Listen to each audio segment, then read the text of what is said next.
Con frecuencia nos preguntan que si la iglesia siria o malankara también, o etíope o copta, son parte de la Iglesia Universal Ortodoxa.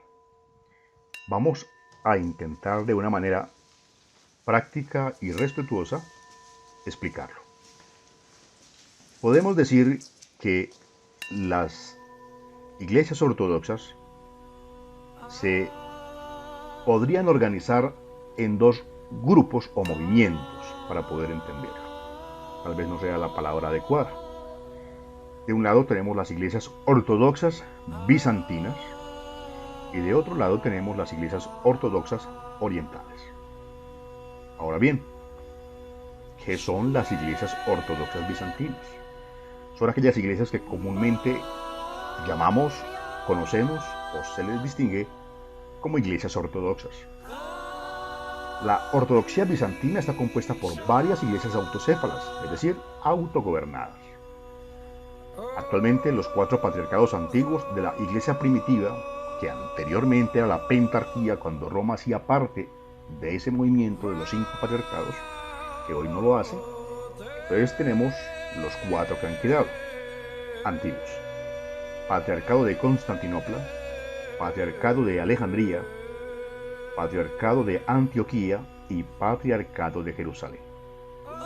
Los cuatro patriarcados de origen más recientes son Rusia, Serbia, Rumanía, Bulgaria, también el de Georgia, las iglesias de Chipre, Grecia, Polonia, Albania, la República Checa, Eslovaquia.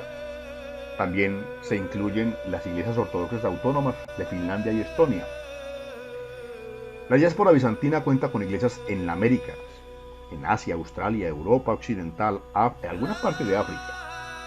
En Estados Unidos y Japón se les ha concedido autonomía o semiautonomía a algunas iglesias ortodoxas.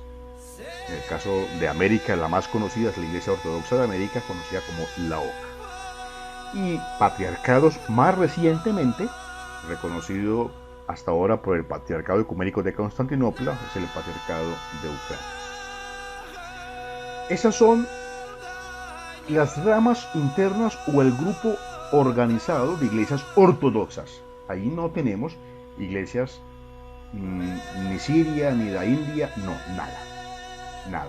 Ahí no están esos patriarcados, repito, los patriarcados ortodoxos bizantinos antiguos son el de Constantinopla, Alejandría, Antioquía y Jerusalén. Ya después hay otros patriarcados. Uno de gran importancia es el patriarcado de Rusia y el más reciente es el patriarcado de Ucrania. Las iglesias ortodoxas bizantinas mantienen la misma fe de los 7 primeros concilios ecuménicos, que a saber son el primero de Nicea en el año 325, el de Constantinopla en el año 381, el de Efeso en el año 431, el de Calcedonia en el año 451, el segundo de Constantinopla en el año 553, el tercero de Constantinopla en el año 680 y el de Nicea, tercero de Nicea, en el año 787. A razón entonces, sobre ese fundamento se plantea la estructura de la Iglesia Ortodoxa Bizantina. Todos ellos con los mismos sacramentos. El patriarca de Constantinopla recibe el nombre de patriarca ecuménico y ocupa una posición de primero entre iguales. Él es quien convoca las conferencias panortodoxas tras consultar a los dirigentes del resto de las iglesias ortodoxas. La iglesia ortodoxa es asimismo la continuación interrumpida de la iglesia cristiana fundada por Cristo y sus apóstoles en el siglo I de la era cristiana.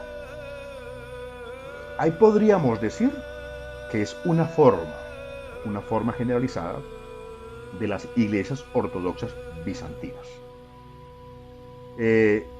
No vamos a profundizar mucho más porque no es el tema. El tema es si las iglesias India, Malankara, Siria son parte de las iglesias ortodoxas. Hasta ahí están definidas las iglesias ortodoxas bizantinas. Ahora bien, la otra rama, las iglesias ortodoxas orientales, para que podamos distinguirlas. conocidas comúnmente como iglesias orientales. La familia de iglesias orientales se compone de iglesias como la iglesia etíope, la iglesia copta, la iglesia armenia, la iglesia siria, la iglesia india y la iglesia de Eritrea. Desde un punto de vista histórico, se les ha conocido como no calcedonianas, anticalcedonianas o precalcedonianas. También es muy común escuchar que se les dicen monofisitas, orientales antiguos, y un término que no es adecuado y que no debe usarse es el de bizantinos menores. En la actualidad ese concepto está totalmente recogido. La mayoría de los miembros de esta rama de la ortodoxia oriental viven entonces en Etiopía, Egipto, Eritrea, Armenia, la India, Siria y el Líbano. También existen grandes comunidades de la diáspora en partes de Oriente Medio, Europa, Asia, América del Norte y América del Sur y América Central, también en Australia. Las iglesias ortodoxas orientales, ojo, orientales, no bizantinas, son iglesias antiguas que fueron fundadas en tiempos de los apóstoles, por ellos mismos o por los primeros discípulos. Su posición doctrinal se fundamenta en las enseñanzas de los tres primeros concilios ecuménicos, el de Nicea del 325, Constantinopla del 381 y Efeso del 431. La escuela de pensamiento de Alejandría ha orientado y formado su reflexión teológica. Las enseñanzas de San Cirilo el Grande constituyen una base de su cristología. Se adscriben firmemente a la fórmula de San Cirilo de una sola naturaleza del Verbo encarnado. Eso ya cambió. Anteriormente, que fue lo que se dio la separación, era porque había un pensamiento diferente. Hoy su teología es bíblica, litúrgica y patrística, y está plasmada en misticismo muy maravilloso y una gran espiritualidad. Ahora bien, preguntas que nos hacen. ¿Por qué o por qué no son la misma iglesia? Hombre, todos caminamos hacia el mismo reino del Señor, de nuestro Señor Jesucristo. Pero no hay comunión, óigase esto, no hay comunión entre las iglesias ortodoxas bizantinas y las iglesias ortodoxas orientales. Como no hay comunión entre la iglesia ortodoxa bizantina con la iglesia católica romana. Ni tampoco hay comunión entre la iglesia ortodoxa oriental y la iglesia romana. No hay comunión. Eso deben tenerlo claro, porque nos preguntan que algunos sacerdotes les dicen que hay comunión y que son la misma. No. Hay acuerdos y documentos que permiten sanar ciertas heridas.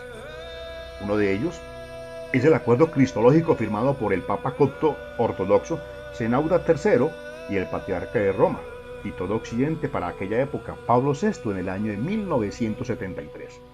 El entendimiento cristológico queda aclarado en un resumen de esta parte de una declaración conjunta que hicieron los dos. Confesamos que nuestro Señor y Dios y Salvador y Rey de todos nosotros, Jesucristo, es Dios perfecto con respecto a su divinidad, hombre perfecto con respecto a su humanidad. Su divinidad está unida con su humanidad en una verdadera unión perfecta, sin mezcla, sin mistura, sin confusión, sin alteración, sin división, sin separación. Ahora, nos preguntan, bueno, ¿y hay comunión entre la iglesia ortodoxa bizantina y la iglesia romana? No lo hay. Preguntan, bueno, ¿y hay comunión entre la iglesia siria y la iglesia ortodoxa? No hay comunión, no hay comunión. Son iglesias ortodoxas de ramas diferentes. Los sirios son sirios orientales, iglesia ortodoxa oriental, totalmente diferente a la iglesia ortodoxa bizantina. Ahora, en el año de 1990 se firma un acuerdo, una declaración conjunta, se llama un acuerdo cristológico entre el patriarca ecuménico de la época, patriarca de Constantinopla, llamado Demetrios, y el Papa copto ortodoxo Zenauda III. Se recomendó entonces a las diversas iglesias levantar los anatemas conjuntos, la enemistad del pasado después de revisar los resultados de los diálogos. Eso entonces nos lleva a una conclusión para resumir. No es el tema para polemizar, es para aclarar. La iglesia ortodoxa bizantina no tiene comunión con la iglesia ortodoxa oriental y la iglesia ortodoxa oriental no es parte del conjunto de iglesias ortodoxas bizantinas. Feliz día para todos, muchas bendiciones, Cristo entre nosotros.